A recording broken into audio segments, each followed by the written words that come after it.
Hello friends, welcome back to my new lecture. Today's lecture we are going to discuss about what is NTU effectiveness method. As you are knowing, there are two methods of heat exchanger analysis. First method is called as LMTD method and second method is called as NTU effectiveness method. So this LMTD method and NTU method has a different purpose of the uses. Basically this LMTD method can be used when we are knowing 4 temperatures of heat exchanger. So I am considering that you are knowing what is heat exchanger and what are the 4 temperature. For your reference, I will show you a figure. This is the heat exchanger figure in which I have shown you parallel flow heat exchanger.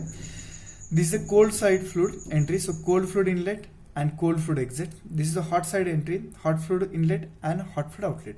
So here there are 4 temperatures as you are observing that this is cold fluid inlet temperature that I denoted by TCI. And cold fluid outlet temperature, that is I have denoted by TCO. Hot fluid inlet temperature I have denoted by THI, and hot fluid outlet temperature I have denoted by THO. So if you are knowing these 4 temperature, that is TCI, TCO, THI, THO, if you are knowing 4 temperature, then you can go for the LMTD method. Whereas there are many situations where we don't know all 4 temperatures. In a practical application, generally we are knowing the inlet temperatures of the hot fluid and cold fluid. So generally I will be knowing THI and TCI, whereas I may not be knowing what is THO and TCO. So if this situation is there, I can go for using the method that is called as NTU effectiveness method. So you should remember that if I am knowing only 2 temperatures and that is inlet temperature, then I should go for NTU effectiveness method. Okay, so this is used when we are knowing 4 temperatures, whereas NTU method is used when we are knowing only 2 temperatures and that too at inlet. Okay, so before going to see what is NTU effectiveness method, there are some terms we should know, that is what called as heat capacity. Heat capacity. The heat capacity is defined as product of mass flow rate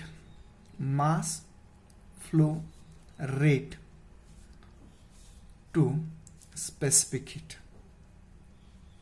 to the specific heat.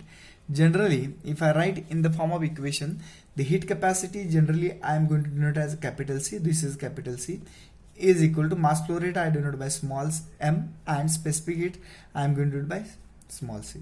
So you should know the difference between this and this. This is a capital C and this is small c. Capital C is heat capacity and small c is specific heat. So if this equation I applied for cold fluid, then I should write capital C. So suffix C indicates what? For cold fluid. This mass flow rate of cold fluid, it will become MC. Specific heat of cold fluid, it will become CC. If I am using this equation for hot fluid, then it will become capital CH is equal to mass flow rate of hot fluid. So I write MH into CH. So this H indicate for hot fluid and this C indicate for cold fluid. Many terms we are going to use the C minimum and C maximum term. So what is C minimum and C maximum? So when I compare this CC and CH, so when I compare these two specific heats with each other and determine the value, the minimum of these two. So if I compare and if I found that CC is less than CH, then I will call CC as a C minimum. And after comparison, if I found CH is more than CC, then I will call this as a C maximum. So if you compare the value of these two with each other, whatever is less, that we can say C minimum, whatever is more, that I can say C maximum. Okay, so these are the basic terms you should know before going to see this particular method. So now let's consider what is NTU effectiveness method. So NTU effectiveness method can be divided into 2 terms. First term is called as NTU. The long form of this NTU is number of transfer units. Number of transfer units. This term can give you an idea of how this particular heat exchanger reaches to its ideal condition. Means if NTU is more, then I can say the heat exchanger is good. If NTU is less, then I can say heat exchanger is not reaching to its standard condition. So as far as possible, this NTU should be maximum. If it is more, then will be an advantage, means we can use less area for the heat exchanger. What is mathematical formula for NTU? Mathematical formula for NTU is UA upon C minimum. That's the formula. NTU is equal to UA upon C minimum. Now the question comes, what is U, what is A, and what is C minimum? So U is called as overall heat transfer coefficient. Overall heat transfer coefficient. Whereas A is called as a surface area of heat exchanger.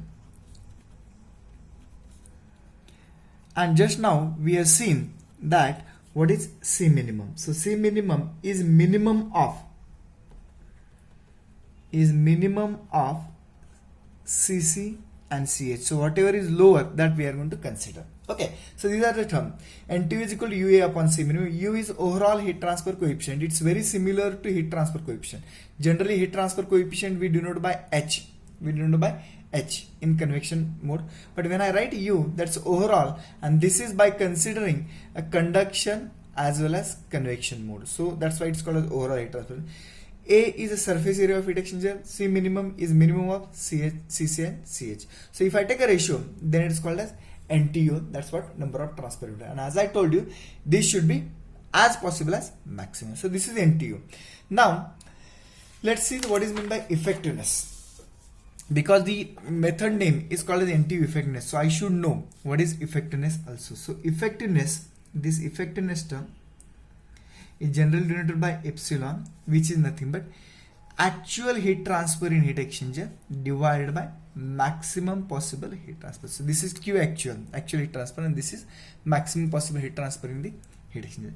Now what is Q actual? Q actual is actual heat transfer taken place in the heat exchanger. Generally Q actual can be determined by simple formula MC delta T. This formula you are knowing from the knowledge of thermodynamics.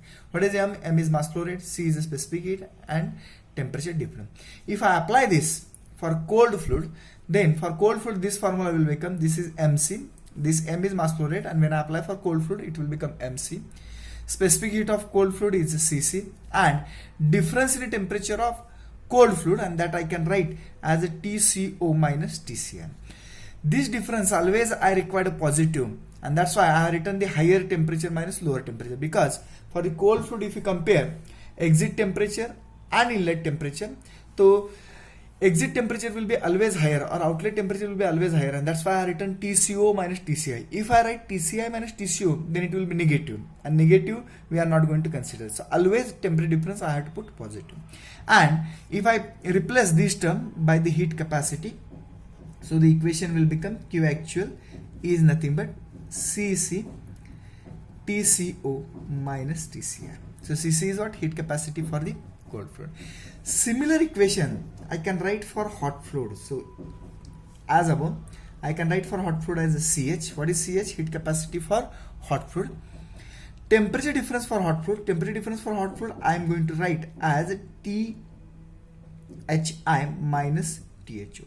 Why THI minus THO? Because for the hot fluid inlet temperature will be high and outlet temperature will be less, and that's why I written THI minus THO, which is reverse of the cold fluid. And this Q actual can be written in terms of cold fluid. So this is cold fluid equation, and this is hot fluid equation, and these both will be the same. So if I apply for hot fluid or if I apply for cold fluid, it will be same, because whatever amount of heat rejected by hot fluid is nothing but heat absorbed by the cold fluid, and both will be the same. So Q actual in this particular equation, Q actual can be written by this equation or can be written by this equation. So we are knowing now what is Q actual. Now equation for Q max can be written as a C minimum into temperature difference at inlet. So in this particular case, so what is C minimum? C minimum is minimum of CC and CH, minimum of Cc and Ch. And what is temperature difference at inlet? So it's the inlet temperature difference, that is Thi minus Tci. So if I write the Qmax equation now, so Qmax equation will become C minimum Thi, that is hot fluid inlet temperature, minus cold fluid inlet temperature.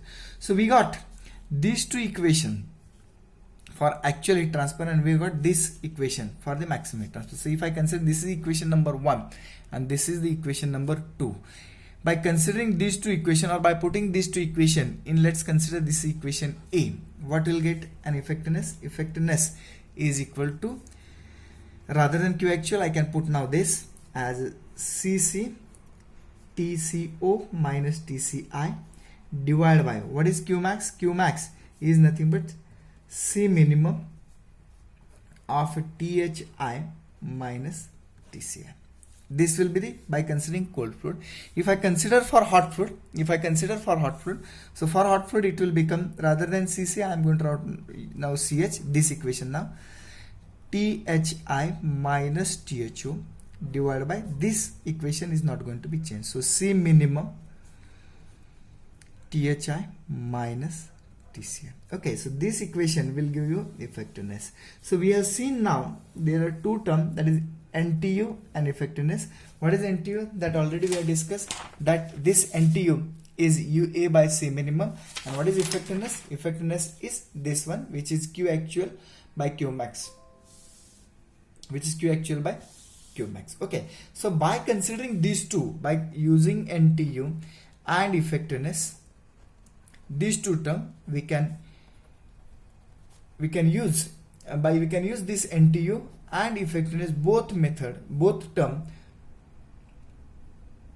we can use this NTU and effectiveness both term for the analysis of heat exchanger, and that particular method is called as NTU effectiveness method. And as I already told, this particular method is used when we are knowing only two temperature, and that two temperature is at the inlet. Okay, this is all about the NTU effectiveness method. Thank you very much for listening.